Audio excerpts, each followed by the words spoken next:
అధికారంలో ఉన్న రాజకీయ పార్టీకి సంబంధించిన నాయకులు కూడా నా పర్యటనకు సంబంధించిన వివరాలను తప్పుదోవ పట్టించే విధంగా, తెలంగాణ రాష్ట్ర ముఖ్యమంత్రిగా వ్యక్తిగతంగా ఆరోపణలు చేసే విధంగా ఈరోజు భారతీయ జనతా పార్టీ నాయకులు మాట్లాడడం జరిగింది. భారతీయ జనతా పార్టీ నాయకుల గురించి నేను మాట్లాడదలుచుకోలేదు. ఎందుకు అంటే వాళ్ళకి ఆ స్థాయి లేదు.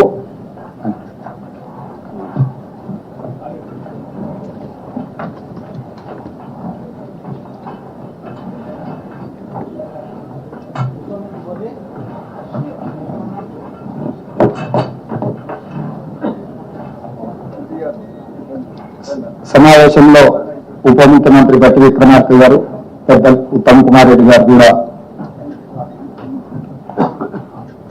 కేబినెట్ సబ్ కమిటీ సమావేశాన్ని అర్థాంతరంగా వాయిదా వేసుకొని ఈ పత్రికా సమావేశంలో వారు జాయిన్ కావడం జరిగింది. అయితే భారతీయ జనతా పార్టీకి సంబంధించిన నాయకులు విచక్షణ కోల్పోయి ప్రభుత్వం మీద, అధికారిక పర్యటన మీద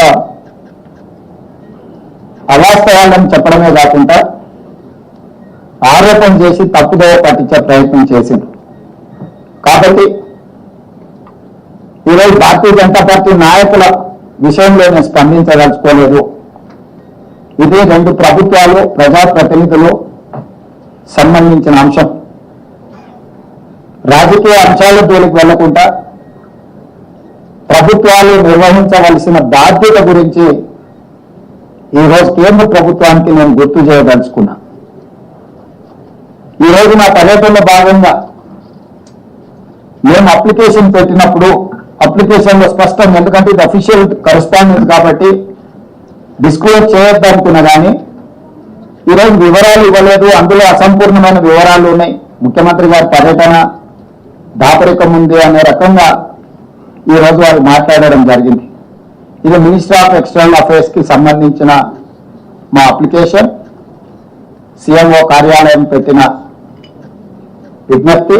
ఇందులో purpose of visit, one-on-one meetings with the key stakeholders, prestigious world-class universities, leading sports institutions, investors, and potential strategic partners in USA. ఇందులో స్పష్టంగా విద్యకు సంబంధించి, క్రీడలకు సంబంధించి, తెలంగాణ రాష్ట్రంలో పెట్టుబడులకు సంబంధించిన పర్పస్ ఆఫ్ విజిట్ ని ఈ రోజు మేము తీసుకొని ముందుకు వెళ్తున్నామని స్పష్టంగా కేంద్ర ప్రభుత్వానికి అప్లికేషన్ పెట్టడం జరిగింది. The objective is to promote Telangana as a premier educational and sports hub and facilities collaborations and investment that can bring world-class universities, educational institutes in Telangana. స్పష్టంగా ఒక స్పష్టమైన లక్ష్యం పెట్టుకొని తెలంగాణ రైజింగ్ 2047 యొక్క ప్రణాళికను తీసుకొని ముందుకు వెళ్తున్నామని కేంద్ర ప్రభుత్వానికి గతంలో కూడా నేను విదేశీ పర్యటనలకు వెళ్ళినప్పుడు, అమెరికా కూడా పర్యటనలకు వెళ్ళినప్పుడు నేను కానీ, ఉప ముఖ్యమంత్రి గారు కానీ, ఇతర మంత్రులు విదేశాలకు వెళ్ళినప్పుడు పెట్టే ప్రొసీజర్ ఇది. క్రిస్టల్ క్లియర్ గా వివరాలు అందించడం జరిగింది. వాళ్ళు ఏమన్నారు, minister of external affairs has examine the proposal, clearance from political and is decline. Last టైంలో సింపుల్ గా రిప్లై చేశారు. Minister of external affairs has examine the proposal, clearance from political and is decline. ఇది వాళ్ళ reply. So రాజకీయ పరమైన నిర్ణయాలతో మేము మీ పర్యటనను తిరస్కరిస్తున్నామని చెప్పింది. What is the political reason? I wanted to ask Narendra Modiji, you have visited many countries. మీరు ఎన్నో దేశాల పర్యటనలోకి వెళ్ళారు. మీరు గారు మీకు సంబంధించిన రాష్ట్రం నుంచి గుజరాత్ ముఖ్యమంత్రి భూపేంద్ర పటేల్ ఆగస్టు 17 నుంచి 24 వరకు ఈ నెలలోనే యుఎస్, కెనడాలో 8 రోజుల విదేశీ పర్యటనకు వెళ్ళింది. దేనికోసమో వైబ్రెంట్ గుజరాత్ 2047 అనే పాలసీ డాక్యుమెంట్ ప్రమోట్ చేయడానికి, రోడ్ షోలు చేయడానికి గుజరాత్ ముఖ్యమంత్రికి మీరు అనుమతి ఇచ్చారు. నరేంద్ర మోడీ గారి స్వరాష్ట్రమైన గుజరాత్ ముఖ్యమంత్రికి వైబ్రెంట్ గుజరాత్ 2047 పెట్టుబడులను ఆకర్షించడానికి మీరు అనుమతిస్తారు. అతను కెనడా, అమెరికా లాంటి దేశాలలో పర్యటిస్తాడు, పెట్టుబడులు పెట్టే వాళ్ళతో కలుస్తాడు, మాట్లాడతాడు, గుజరాత్లో పెట్టుబడులు పెట్టమని ఆహ్వానిస్తాడు. అదే తెలంగాణలో తెలంగాణ రైజింగ్ 2047 పాలసీలో భాగంగా ఎడ్యుకేషన్, స్పోర్ట్స్ అండ్ ఇన్వెస్ట్మెంట్స్ వీటి కోసం తెలంగాణ ముఖ్యమంత్రి పర్యటన చేస్తా అంటే అమెరికా పర్యటనను తిరస్కరిస్తారు. నేను ఒక ప్రశ్న సూటిగా కేంద్ర ప్రభుత్వాన్ని అడగదలుచుకున్నాను. నిజంగా నా విదేశీ పర్యటనలో విషయం లేదు, లేకపోతే విషయాలు మీకు అందించలేదంటే ఇంగ్లాండ్కి అనుమతి ఎందుకు ఇచ్చిండ్రు, అమెరికాకు అనుమతి ఎందుకు తిరస్కరించిండ్రు? ఇంగ్లాండ్, అమెరికాకు రెండింటికి ఒకే విధానాలతోని ఒకే అంశాలను తీసుకొని నేను విదేశీ పర్యటన చేసిన. ఇంగ్లాండ్లో నేను ఆక్స్ఫర్డ్ యూనివర్సిటీ వెళ్ళడం జరిగింది. ఆక్స్ఫర్డ్ యూనివర్సిటీ హైదరాబాద్కు టీంను పంపించి ఇక్కడ ఆక్స్ఫర్డ్ యూనివర్సిటీ స్టార్ట్ చేయడానికి పరిస్థితులను పరిశీలిస్తామని మనకు అష్యూరెన్స్ ఇచ్చారు. కేంబ్రిడ్జ్ యూనివర్సిటీకి వెళ్ళిన ఎంసీహెచ్ఆర్డీ క్యాంపస్లో షార్ట్ టర్మ్ కార్యక్రమాలు నిర్వహించే విషయాన్ని వాళ్ళు పరిశీలిస్తామని మనకు అష్యూర్ చేశారు.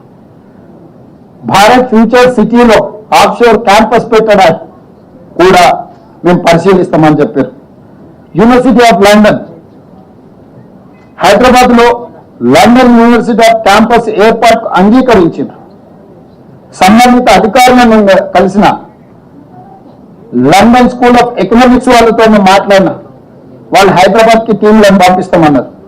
అదేవిధంగా లండన్ బిజినెస్ స్కూల్ వీళ్ళతో మాట్లాడుతూ కూడా ఎంసీహెచ్ఆర్డీలో షార్ట్ టర్మ్ కోర్సులను వాళ్ళు ప్రారంభించడానికి చేశారు. అదేవిధంగా అమెరికాలో కూడా Harvard university campus, Boston MIT campus, north eastern campus, Virginia tech university వీటన్నిటిని కూడా కలిసి ఈరోజు మనకు హార్వర్డ్ యూనివర్సిటీ మన దగ్గర ఆఫ్షోర్ క్యాంపస్ కానీ లేకపోతే షార్ట్ టర్మ్ కోర్సులని ఇక్కడ ప్రారంభించడానికి మనం ఒప్పందం చేసుకుంటున్నాం. ఈరోజు ఒక ముఖ్యమంత్రిగా, విద్యాశాఖ మంత్రిగా మంచి యూనివర్సిటీలను, ఐబీ లీగ్ టాప్ 10లో ఉన్న యూనివర్సిటీలను తెలంగాణకు తీసుకురావాలనేది మా ప్రభుత్వం యొక్క లక్ష్యం. ఒకప్పుడు మహాత్మా గాంధీ గారు, డాక్టర్ బాబాసాహెబ్ అంబేద్కర్ గారు ఇంగ్లాండ్లో చదువుకోవడం వల్ల, లండన్ స్కూల్ ఆఫ్ ఎకనామిక్స్ లో డాక్టర్ బాబాసాహెబ్ అంబేద్కర్ చదువుకోవడం వల్ల ఈ దేశానికి దార్శనికుడిగా మారింది. ఈ దేశం యొక్క దాస్య శృంఖలాల నుంచి విముక్తి మహాత్మా గాంధీ గారు కల్పించగలిగారు. ఒక విజ్డమ్, ఒక మంచి యూనివర్సిటీలో ప్రపంచ స్థాయి అవగాహన కలిగిన, పరిజ్ఞానం కలిగిన విద్యాలయాల్లో చదువుకుంటే ఆ చదువు, ఆ జ్ఞానము మన ప్రాంతము, మన రాష్ట్రము, మన దేశం అభివృద్ధి పదం వైపు నడిపించడానికి ఉపయోగపడుతుందని పేదవాళ్ళు, ముఖ్యంగా మధ్యతరగతి వాళ్ళు